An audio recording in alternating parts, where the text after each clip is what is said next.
il y a les gens qui ont plus négligé cette maladie, c'est eux qui sont partis. Voilà, pas volontairement, mais Dieu a fait que c'est comme ça que ça se passe.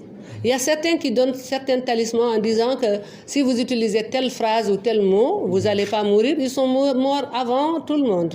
Et mais c'est Dieu qui garde la vie et la mort. Et elle ne tient qu'à un fil. On peut être là tout de suite et de ne plus être là. Voilà, c'est ça en fait le titre. Il est très pertinent. Et quand moi j'ai commencé, quand l'ambassade de France, la France a voulu me faire honneur, quand j'ai fait tout le bicentenaire de la Révolution française, j'ai jamais raté l'heure ni la minute parce qu'elle est précieuse pour moi. Et je dis jamais que mon enfant est malade ou il est enrhumé. Elle, c'est ma fille aînée, elle ne me laissera pas mentir. Elle sait que moi, je m'occupe de mes enfants, je gère mes petits-enfants, je gère ce qui m'appartient, et je gère mes voisins et les enfants de mes voisins. Moi, je parque tout le monde à la maison. Ce n'est pas celui que j'ai mis au monde que je vais garder. Non, on ne sait pas l'enfant quand il grandit à qui il va servir.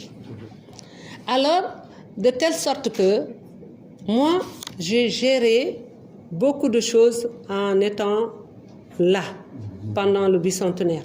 1 an ferme. J'avais une suite à la résidence de l'ambassade de France au Sénégal, à Dakar ici. J'avais une suite au consulat de France de Saint-Louis. J'ai jamais dormi dans aucune chambre. Parce que ñooñu samay gan lañu. Man dama dëkk sama réew, dëkk am sama kër, am fu may dëkk. Su may tëdd ci sàkket ci sama kër sax duma fanaani fee. Parce que dama xam fu ma jógee. Man waa Jaakaar laa, xel moo di Nalla laa. Sama côté yaay man waa Bañeer laa, shérif laa.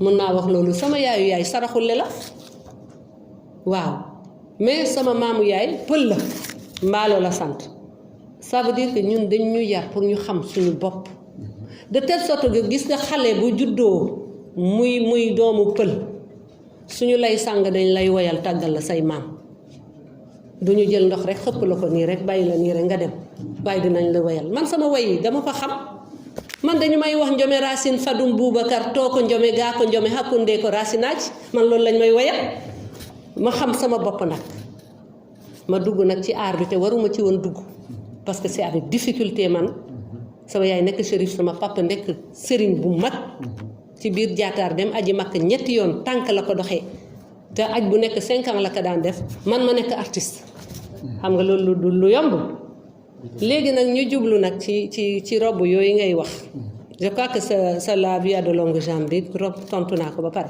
ñu jublu ci robe yi ni nañ la ñaari robe yooyu ñu brodé moo jël ñaari at léegi des na nag booy def installation tu as un thème